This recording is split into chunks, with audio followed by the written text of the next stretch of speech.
que você... Esse é um momento de muito respeito, querido. Esse é um momento que nós precisamos valorizar muito. O momento da palavra é um momento que eu valorizo muito. Então eu queria pedir para você só levantar se for um caso de extrema necessidade. Fora isso, por favor, não levante. Por favor, não converse na hora da palavra. Se tiver uma criança chorando no seu colo, tem lá embaixo a TV para você não deixar de receber o culto.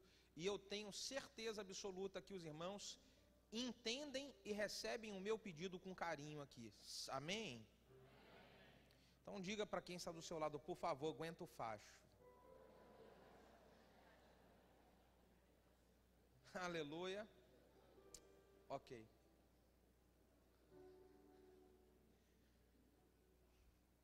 Ponha a mão no ombro da pessoa que está ao seu lado e diga: seja bem-vindo à reunião da mudança.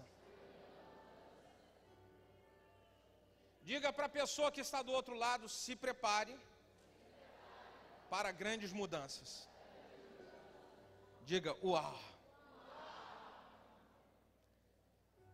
Eu quero que você abra a sua Bíblia comigo em Atos capítulo 27. Atos capítulo 27, nós vamos ler a partir do versículo de número 9.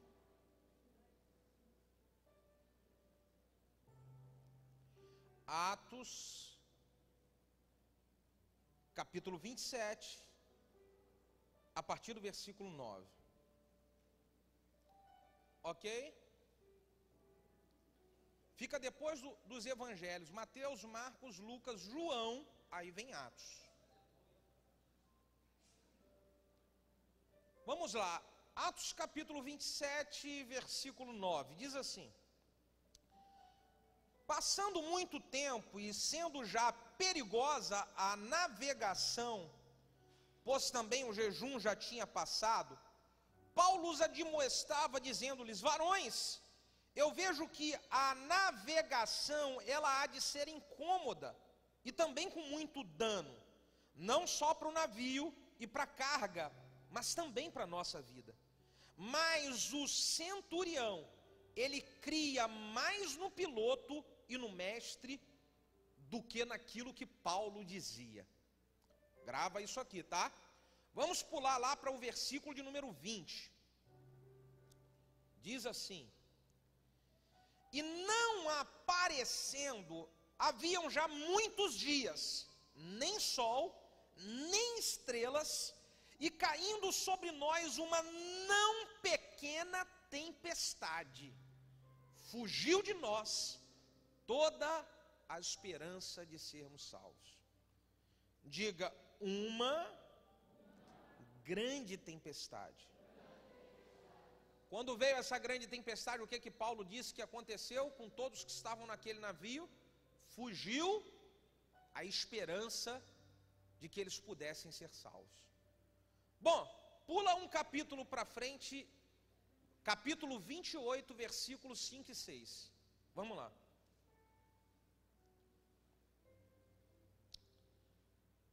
Capítulo 28 de Atos, versículos 5 e 6. Mas sacudindo ele era Paulo, a víbora no fogo, ou a serpente no fogo, ele não padeceu mal nenhum. E eles esperavam que ele viesse inchar, ou até cair morto de repente. Mas tendo ele esperado já muito, e vendo que nenhum incômodo lhe sobrevinha, mudaram de parecer, e diziam que Paulo era um Deus. Feche seus olhos e vamos orar.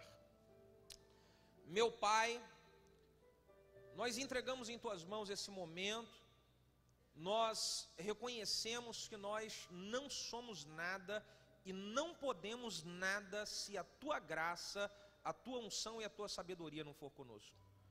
Por isso que nós pedimos é que nessa hora o Senhor manifeste, Senhor, a Tua graça, a Tua sabedoria e a Tua unção sobre nós, para que a Sua palavra seja transmitida de modo que os Teus filhos recebam e haja transformação e haja mudança na vida de cada um. Pai, no nome de Jesus, nós pedimos, seja conosco, nos abençoa, para a glória do seu nome, amém e amém. Se você concorda com essa oração, diga glória a Deus.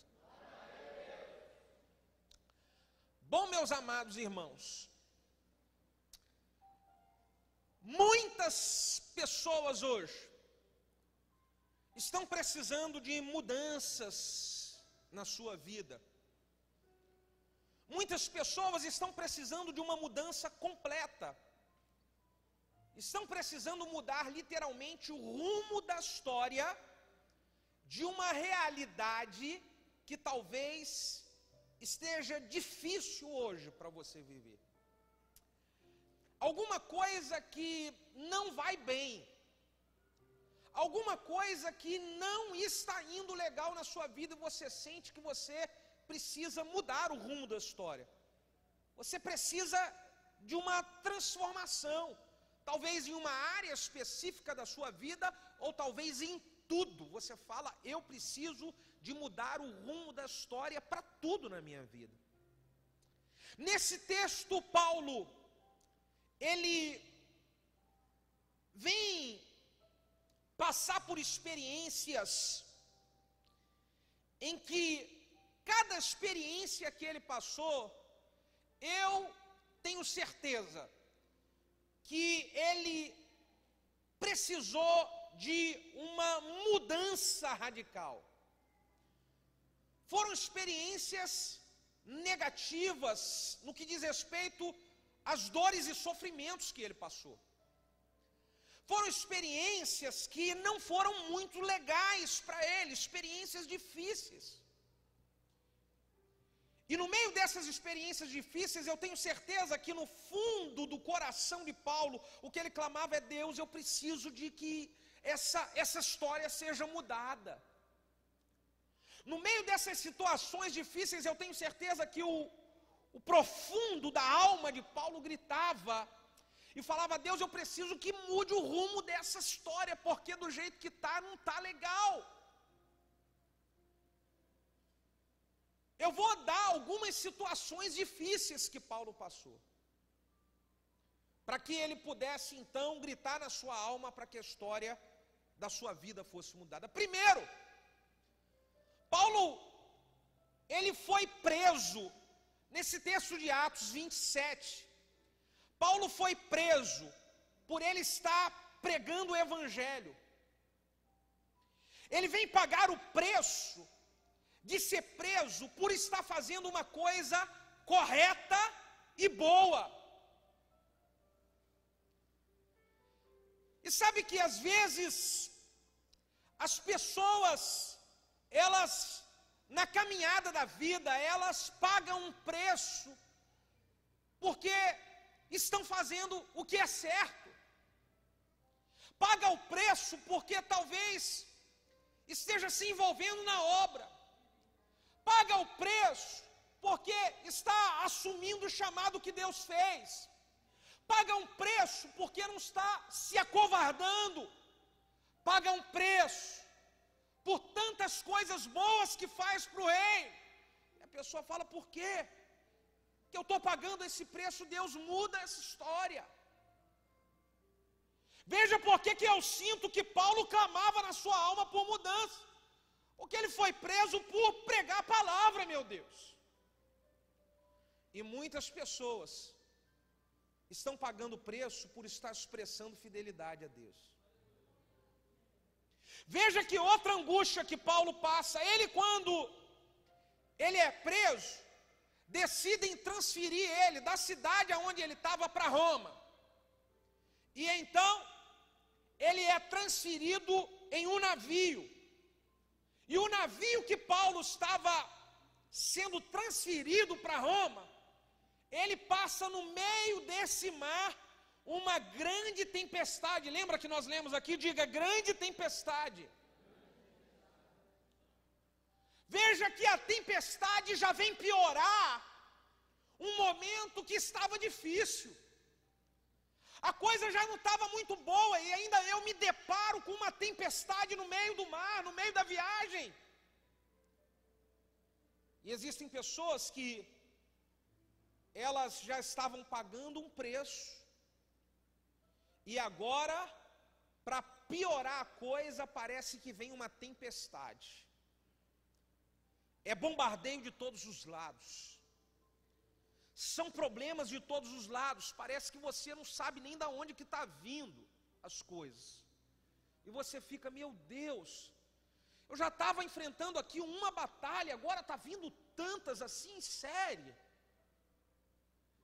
Veja como eu acredito que o coração de Paulo clamava por uma mudança.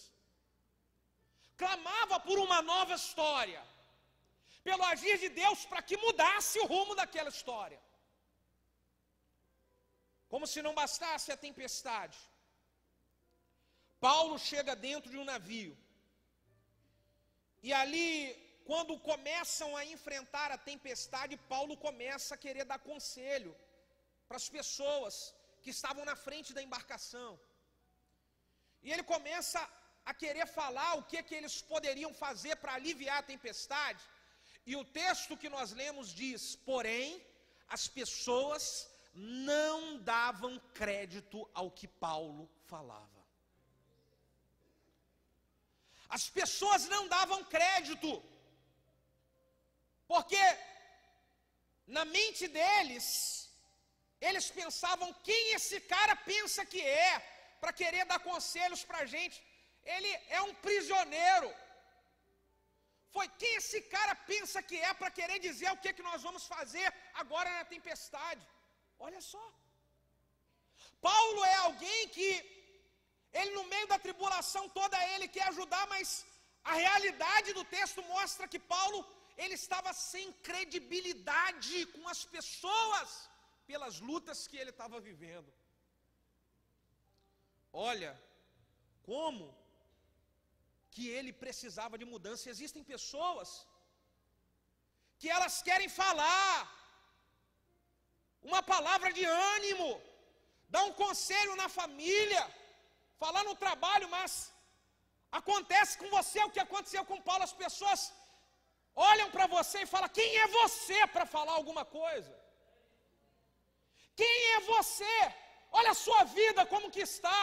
E você fala: meu Deus, eu estou querendo ajudar, e eu estou cheio de problemas, e eu estou querendo ajudar, mas nem credibilidade com as pessoas, para falar com as pessoas, eu não tenho credibilidade mais. Eu quero falar para ajudar e ninguém dá bola para o que eu falo. Veja comigo como que o coração desse homem clamava por mudança. Paulo, além disso daí, ele, no meio dessa caminhada, com toda essa tribulação, ele chega ao auge dos problemas, quando ele corre o risco de perder a sua própria vida. Isso aconteceu 2 vezes.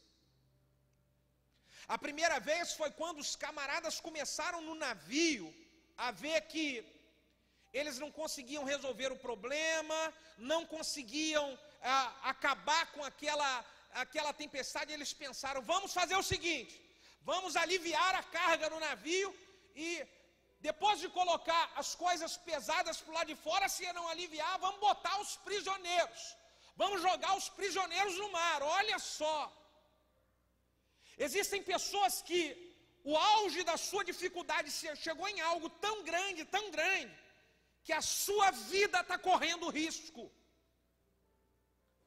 Você está correndo risco de vida. Querido, eu não sei, Deus, Ele está falando com pessoas aqui, você veio, você sabe, está correndo risco de vida.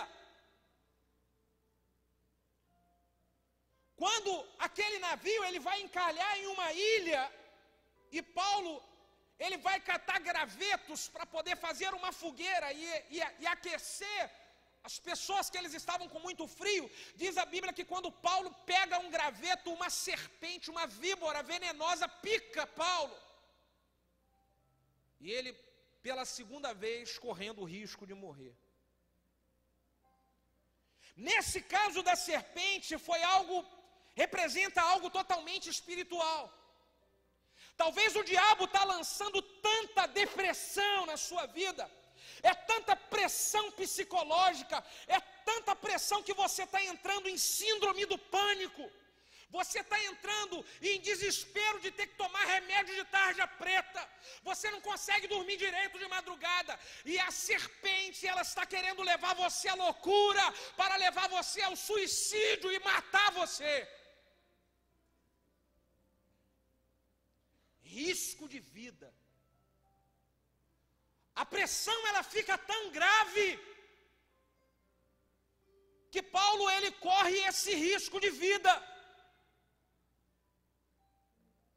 Só, querido, que no meio de toda essa batalha, de toda essa tribulação aqui, o interior, a alma de Paulo clamava para que Deus mudasse o rumo da história, para que Deus gerasse uma mudança, e Deus, na sua infinita graça, amor e misericórdia, então começa a agir para gerar mudança na vida de Paulo, na história da vida de Paulo. E eu quero dizer que você veio aqui para esse lugar, se a tua realidade é essa, se prepara, porque hoje Deus vai mudar o rumo da história, Deus hoje vai virar o teu cativeiro, Deus hoje vai escrever uma nova história na sua vida.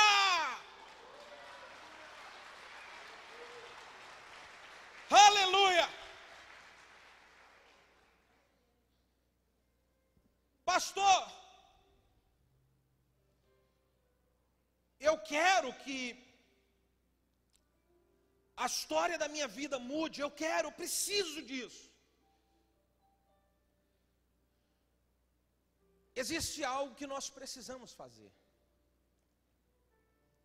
Eu quero dizer que você veio aqui hoje e está ouvindo uma mensagem como essa porque Deus quer mudar a sua vida. Deus quer mudar essa realidade triste que você está sofrendo hoje. Mas você vai precisar de fazer a coisa certa. Você vai precisar, talvez, de mudar as suas atitudes,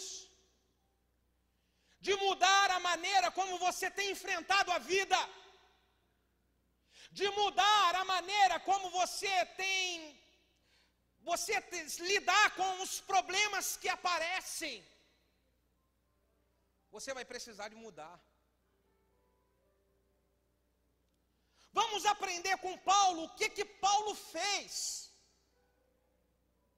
O que Paulo ele teve nessa caminhada que atraiu esse favor de Deus, essa graça de Deus para mudar a realidade da história. Eu vou dizer para vocês, a realidade da história de Paulo mudou. O último versículo que nós lemos diz que as pessoas ficaram impressionadas com tudo o que aconteceu na vida de Paulo, e ele está bem, de pé, cheio da graça, cheio da presença, em vitórias, a ponto das pessoas dizerem: esse cara, ele é um Deus. Na verdade, Paulo não era um Deus. Ele tinha um Deus que morava dentro dele.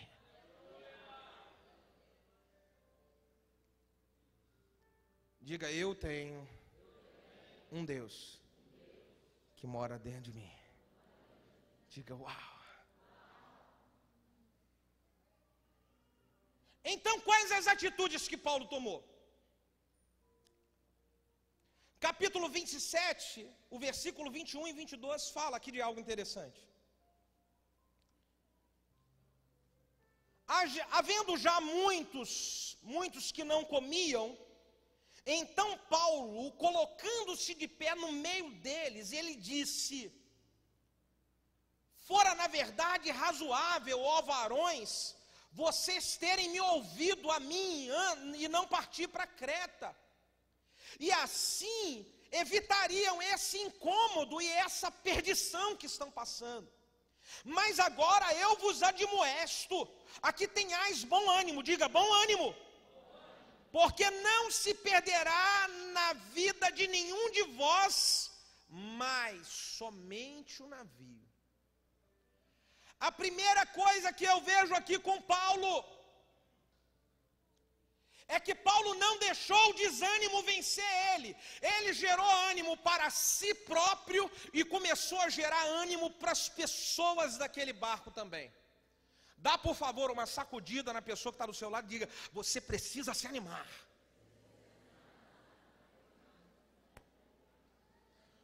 Você imagina se Paulo, ele fica assim: que tristeza, ninguém me escuta, estou sendo rejeitado na minha própria casa, ninguém me dá bola no meu GCD direito.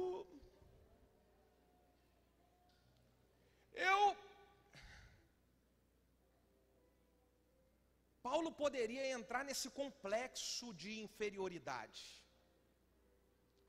Sabe o que é que faz você não reagir às lutas? Esse complexo maligno de inferioridade que bate em você de vez em quando.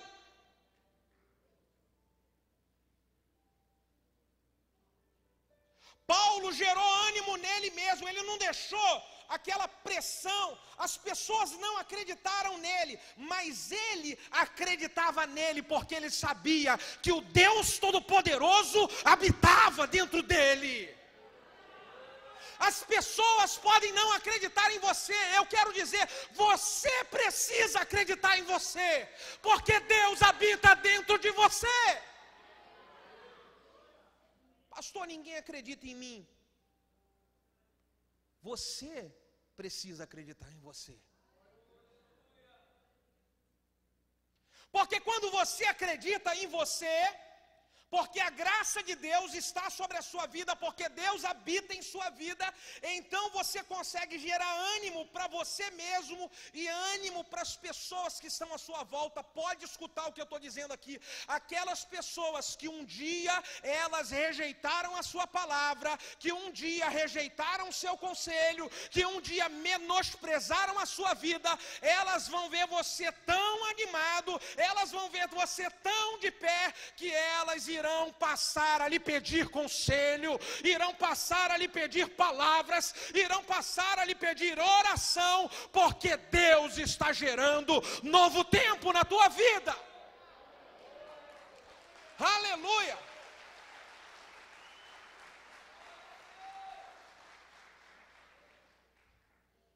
Querido, no meio de toda essa confusão, no meio de toda essa prova e essa batalha que talvez a sua família esteja vivendo, alguém precisa se levantar para produzir ânimo. Alguém precisa se levantar para ser o instrumento de Deus, o canal de Deus para mostrar: olha, as coisas estão difíceis, mas Deus não perdeu o controle, mas Deus não perdeu o domínio. Essa tribulação é leve e momentânea. Em breve Deus esmagará Satanás debaixo de nossos pés. Há um pouquinho de tempo e o que há de vir virá e não tardará. Nós somos homens e mulheres que vivemos pela fé. Então não vou deixar tudo que o diabo quer que você faça a cara de desânimo. Diga para quem está do seu lado: manda a cara de desânimo embora. Vê do lado aí, seu irmão está animado ou desanimado.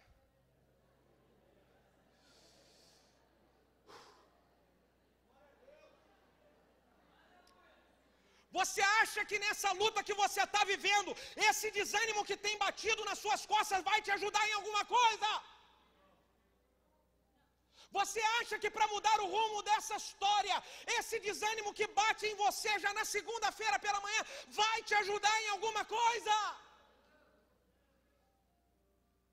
Manda ele embora. E fala: eu sou animado. Diga: eu sou animado. Diga assim: eu sou muito animado. A Bíblia diz que o poder da morte e da vida estão na língua. Quem fala para baixo, caminha para baixo. Quem fala para cima, caminha para cima.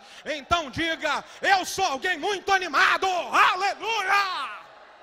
Eita maravilha!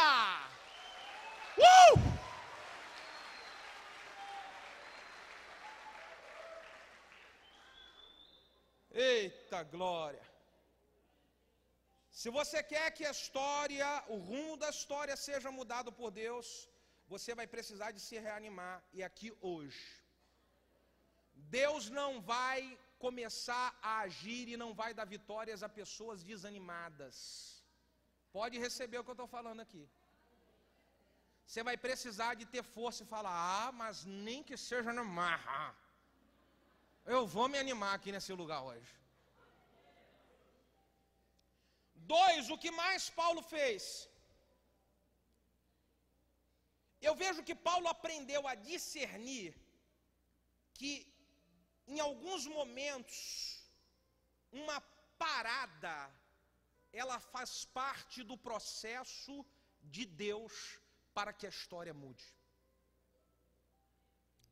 O versículo 25 e 26 do capítulo 27 diz assim: portanto, ó varões, tenham bom ânimo, porque eu creio que em Deus há de acontecer assim como me foi dito. É contudo necessário nós irmos dar uma parada na ilha. Diga, uau! Paulo ainda não tinha, o navio não tinha chegado ao seu objetivo.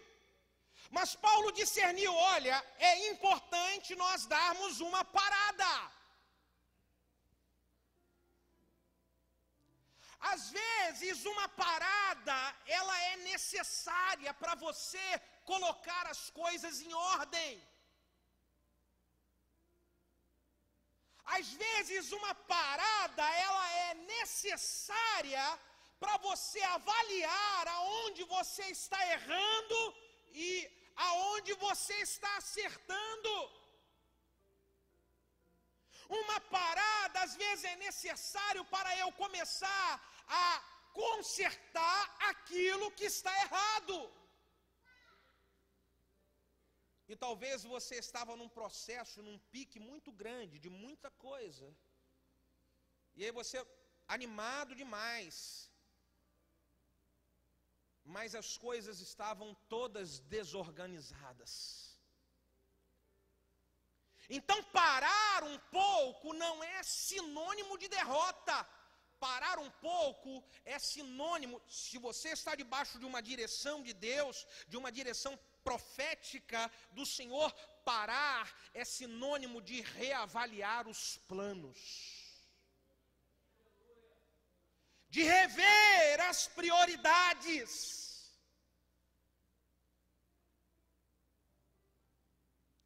Paulo discerniu isso. Vamos parar um pouco na ilha. Veja que nós, às vezes, precisamos não apenas parar, mas se nós queremos uma mudança radical do Senhor, uma mudança do rumo da história na nossa vida, em algumas vezes nós vamos precisar até mesmo recomeçar do zero. E existem pessoas que elas não conseguem uma mudança na história da sua vida, porque elas não aceitam ter que recomeçar do zero de novo. Elas não aceitam ter que vir e recomeçar por baixo.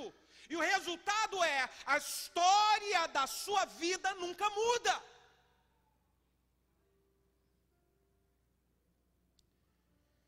Então eu preciso avaliar, olha, Paulo, ele conseguiu convencer todo mundo a parar e analisar. Eu vou falar uma coisa aqui rápido, para eu pular para outro tópico. Talvez você está muito preocupado em correr atrás para ganhar. Mas você não parou para poder organizar e ver o quanto que você está perdendo.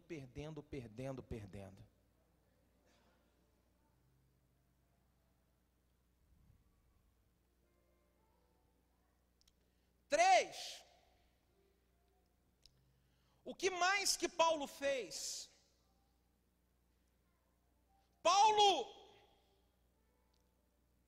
o versículo 20, capítulo 27, versículo 33 e 34 diz: enquanto o dia vinha, Paulo exortava a todos a que comessem alguma coisa, dizendo: é já hoje o 14º dia que esperais e permaneceis sem comer, não havendo provado nada. Portanto, eu exorto-vos a que comais alguma coisa, pois é para vossa própria saúde, porque nenhum cabelo cairá da cabeça de qualquer um de vós. O que eu vejo é que Paulo, ele aplica para a sua vida e ele aplica para a vida das pessoas, não ficar sem se alimentar por causa de uma tempestade, de uma prova ou de uma dificuldade. Paulo falou: já são 14 dias, e eu vi que vocês não comeram nada ainda. Isso não vai ser bom. Isso não vai ser útil. E aí eu vou usar aqui 2 tipos de alimentação: alimentação física e alimentação espiritual. Vou começar primeiro na menor, que eu vou falar menos, a física. Existem pessoas que por causa da tempestade, elas perdem a fome, elas não comem, elas não almoçam, elas não jantam, e você fala: vamos comer alguma coisa. A pessoa: estou sem fome. Existem pessoas que não se alimentam bem em períodos de prova. Períodos de dificuldade afetam o seu emocional, porque afetam o seu emocional, diminui a sua imunidade no corpo. E se você não se alimenta bem, a probabilidade de você adoecer, de você absorver um câncer, ela é grande. Então, se você está passando por uma grande tempestade, você precisa avaliar bem essa questão de ficar sem se alimentar. Uma coisa é você decidir jejuar para que aquela tempestade acabe. Você não alimenta o físico, mas você alimenta o espiritual, que supre o físico e o emocional.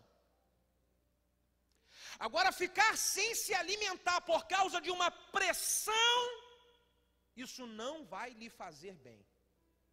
Não vai. A segunda questão de se alimentar é se alimentar espiritualmente. Existem pessoas que, quando elas estão passando por tribulações, elas estão passando por provas, é aí nessa hora que elas deixam de orar. É nesse momento que elas deixam de frequentar o GCD, de procurar discipulado, de frequentar os cultos. Tudo aquilo que poderia gerar alimento para te fortalecer é o que você foge. Está errado. Está errado. Como pode você passar uma luta e se afastar daquilo que pode gerar em você ânimo? Como pode você passar uma tempestade e se afastar daquilo que pode gerar em você cobertura? Já vi muitas vezes,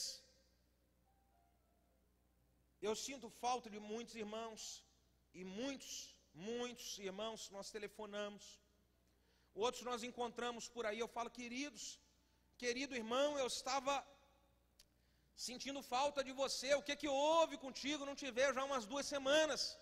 E aí muitas vezes, irmãos, falam: pastor, estava com uns problemas aí, você sabe, né? Muito problema, aí acabou que... Muito problema e você se afasta. Muito problema e você se distancia daquilo que mais pode te ajudar, daquilo que mais pode te fortalecer, daquilo que pode atrair o favor de Deus e o milagre de Deus para a tua vida.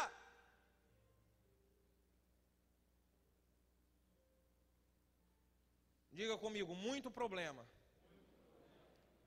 Eu preciso estar na presença de Deus.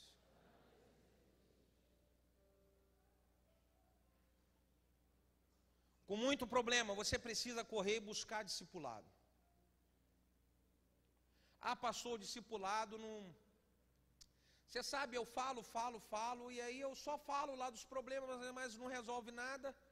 É claro, o seu discipulador não é Deus, mas ele é um intercessor que pode atrair o favor de Deus para você. Se você está fazendo discipulado esperando que o seu discipulador resolva os seus problemas, você está enganado, filho.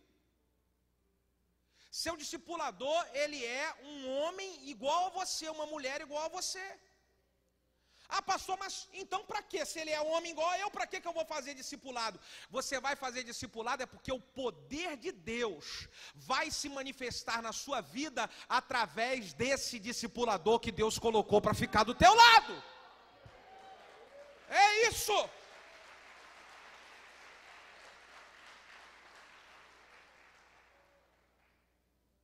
A pessoa que Deus colocou do seu lado é para dela fluir uma unção que vai abençoar a tua vida.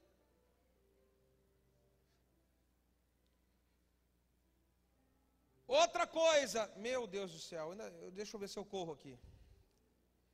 Deixa eu só falar uma coisa aqui, querido. Você está passando por uma grande tribulação e quer que o rumo da história mude? Alimente-se espiritualmente.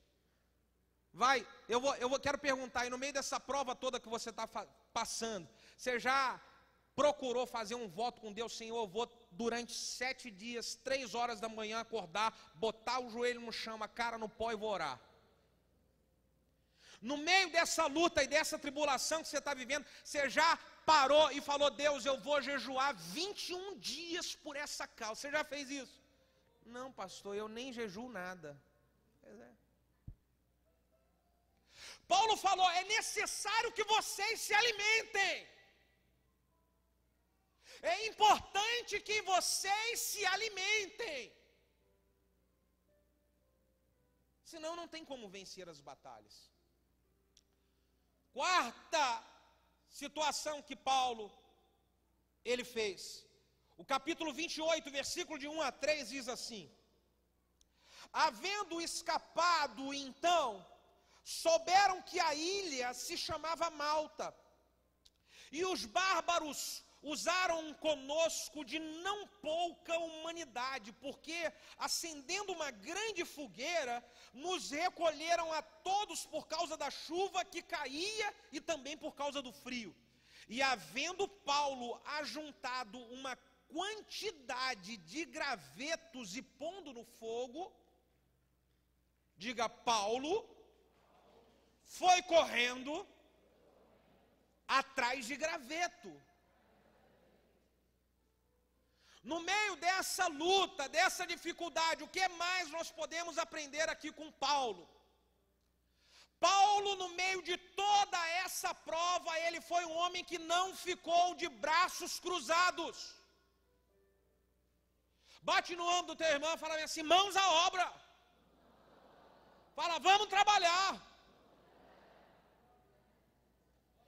Paulo foi atrás do graveto, porque se ele não vai trabalhar atrás do graveto, o fogo iria se apagar. Se ele não vai buscar mais graveto, o frio ia prevalecer e eles poderiam então desfalecer e morrer. Querido, se você não começar a trabalhar em favor do ministério que Deus te deu, você corre o risco dele morrer.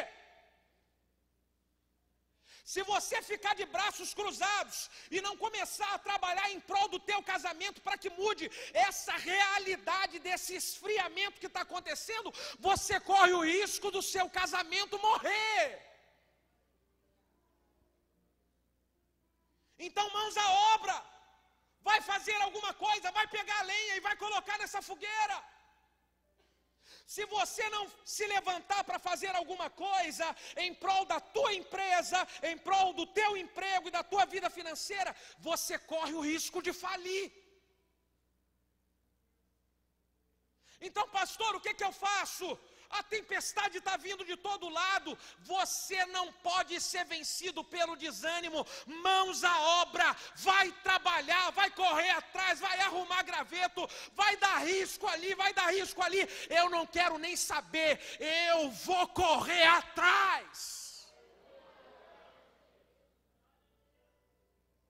Talvez você está precisando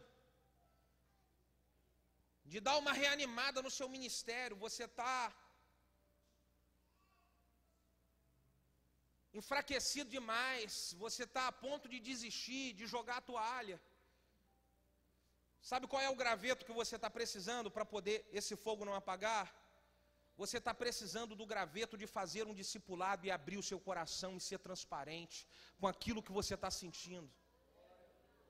Se você não abrir o seu coração e não for transparente, você corre um sério risco do seu fogo apagar. Vai lá ficar debaixo da sua cobertura e viver essa maravilha que é o discipulado. Se você está precisando de um avivamento no seu casamento, se você está precisando de alguma coisa para que o seu casamento ele não vá esfriando do jeito que está esfriando cada vez mais, o graveto que você está precisando é o graveto de estar com a sua família debaixo da presença de Deus. Sabe por quê que os casamentos esfriam? Porque às vezes o marido ou a mulher, um esfria o outro de estar debaixo da presença de Deus. A Bíblia diz que o cordão de 3 dobras não se quebra facilmente. Eu posso dizer cordão de 3 dobras, homem, mulher e a presença de Deus no meio. Tem homem e mulher vivendo sozinho e a presença de Deus está longe do seu casamento. Você até vem para a igreja, mas a presença de Deus está longe. Então você precisa começar a envolver a tua família. Você precisa começar a envolver o teu casamento nas coisas de Deus. Me ajuda, por favor, o papai e a mamãe dessa criancinha. Ela já levantou umas 4 vezes aqui, por favor. Com carinho.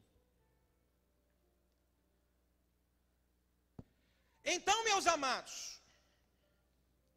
nós precisamos pegar lenha.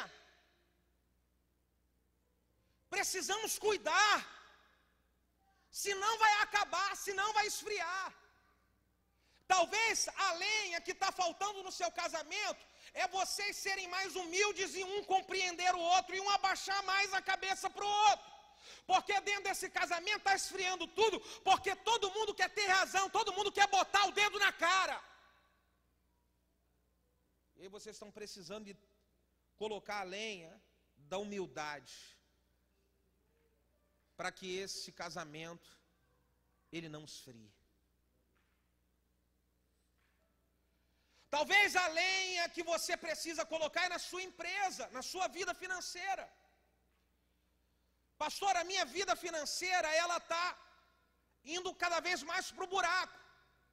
Paulo foi correndo e pegou lenha para colocar graveto, para colocar no fogo.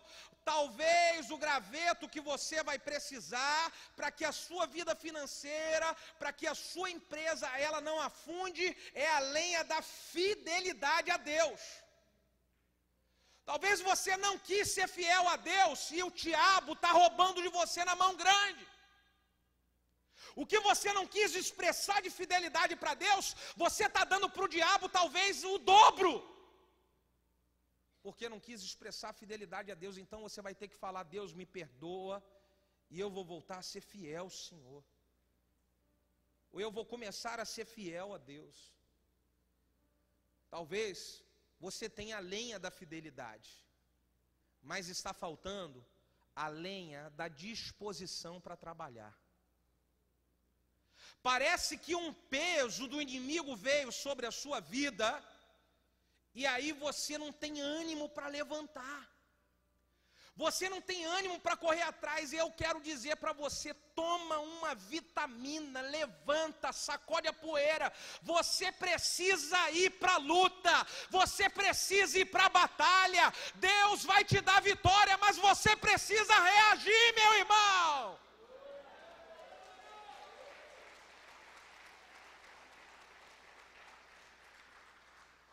Pastor, não dá, está difícil, isso e aquilo. Querido, mete as caras, eu quero ver se o diabo ele vai ficar na tua frente.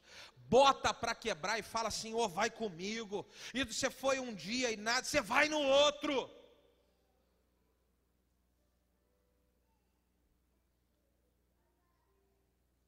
Então, eu vejo que Paulo,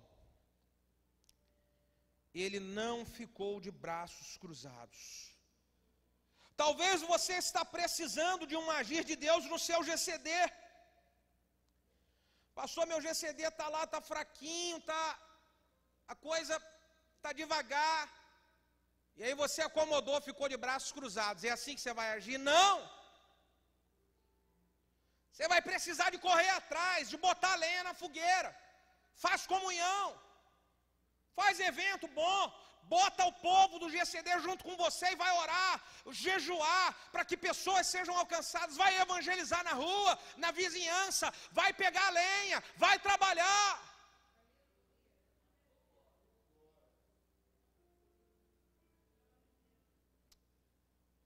Quinto, e eu vou terminar nesse quinto tópico. O que é que Paulo fez que atraiu o favor de Deus para que a sua vida fosse mudada? O capítulo 28, no versículo de número 3, diz: havendo Paulo ajuntado uma quantidade de gravetos e pondo no fogo, uma víbora, fugindo do calor, lhe acometeu na mão. E os bárbaros, vendo a víbora pendurada na mão de Paulo, diziam uns aos outros: certamente esse homem é um homicida, visto como espancando do mar, a justiça não deixa esse homem viver. Mas sacudindo ele a víbora no fogo, não padeceu mal nenhum.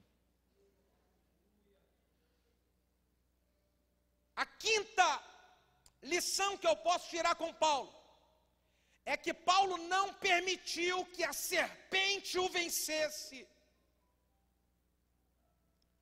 A serpente tentou grudar na sua mão, a serpente tentou envenenar ele, mas ele sacudiu e ele não permitiu a serpente o matar.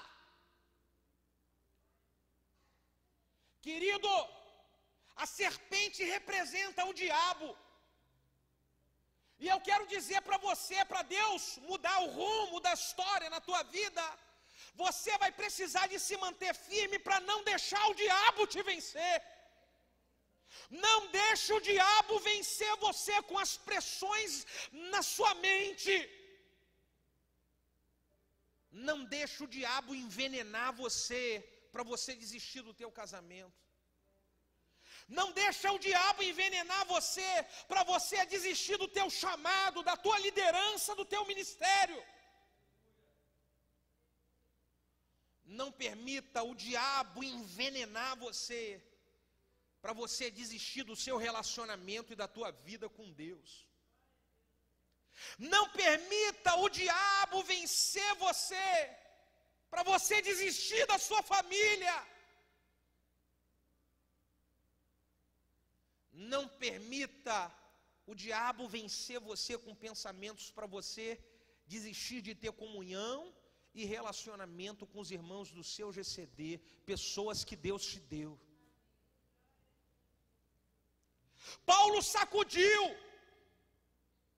ele não permitiu, ele pegou a serpente, veio na sua mão e ele reagiu. A Bíblia diz em Tiago: sujeitai-vos, pois, a Deus, resisti ao diabo e ele fugirá de vós. Diga comigo: eu vou resistir, eu não aceito a serpente destruir nada na minha vida. Sacode todo o mal assim, fala: sai, bota assim, sai, sai, sai agora. Em nome de Jesus, sai. Você sabia que a serpente tenta vir com vários pensamentos? E são através de pensamentos que ela tenta vir aqui na nossa mente, que ela quer envenenar todo o nosso ser.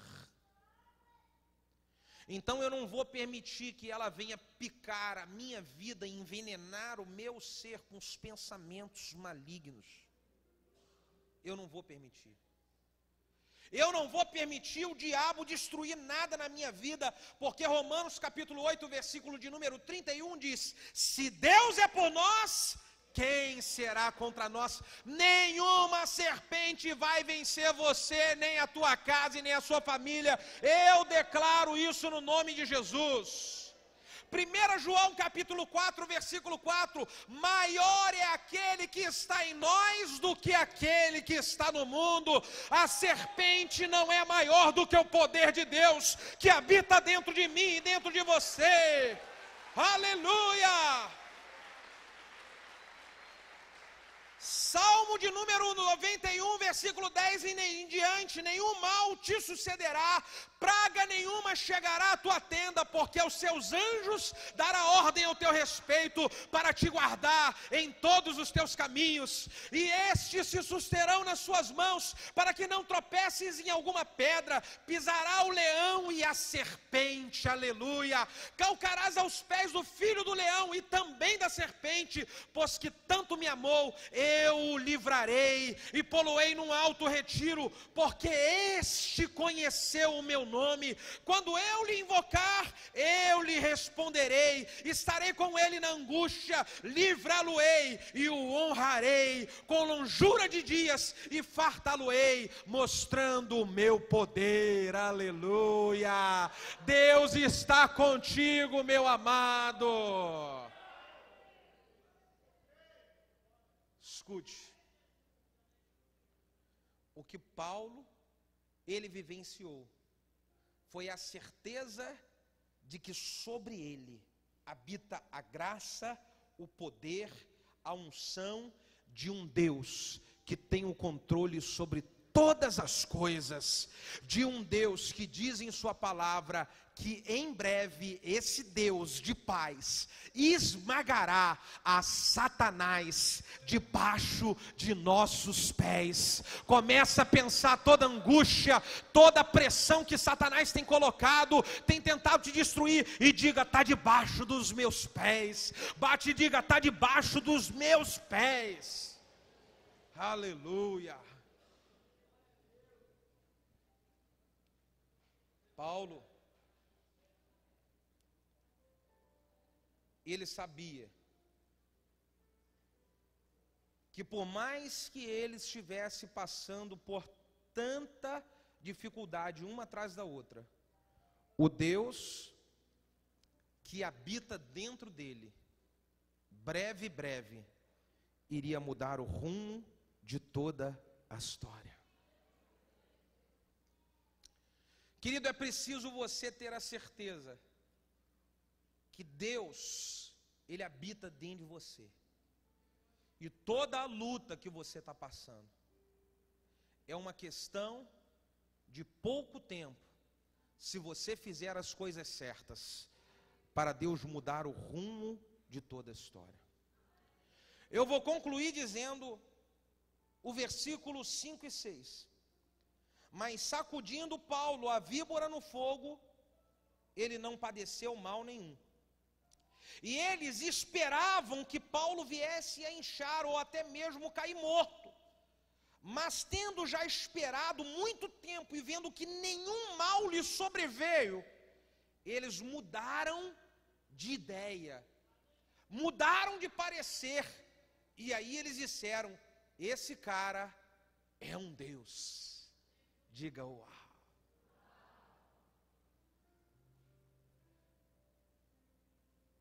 Eu queria que você imaginasse.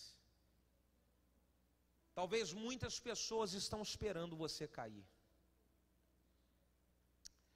Talvez muitas pessoas estão esperando só alguma coisa dar mais errado na sua vida para poder querer vir chacoalhar de você. Eu quero te desafiar, meu irmão, a você se manter animado, a você se alimentar espiritualmente, a você fazer a coisa certa, porque todos aqueles que estão esperando a sua queda, eles vão ter que mudar de ideia e dizer: alguma coisa muito grande tem na vida dele, alguma coisa muito grande tem na vida dela, e você vai ser o primeiro a dizer: existe um Deus todo-poderoso, Ele habita dentro de mim. Aleluia, aleluia. Dê um forte e forte aplauso ao Senhor e diga glórias ao nome dEle.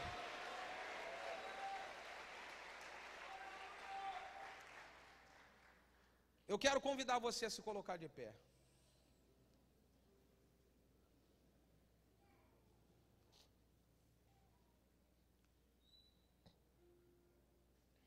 Pastor, eu verdadeiramente estou precisando de uma mudança de vida.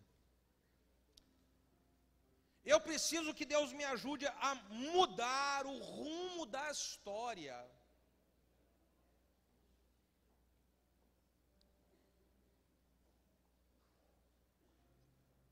Talvez tenha sido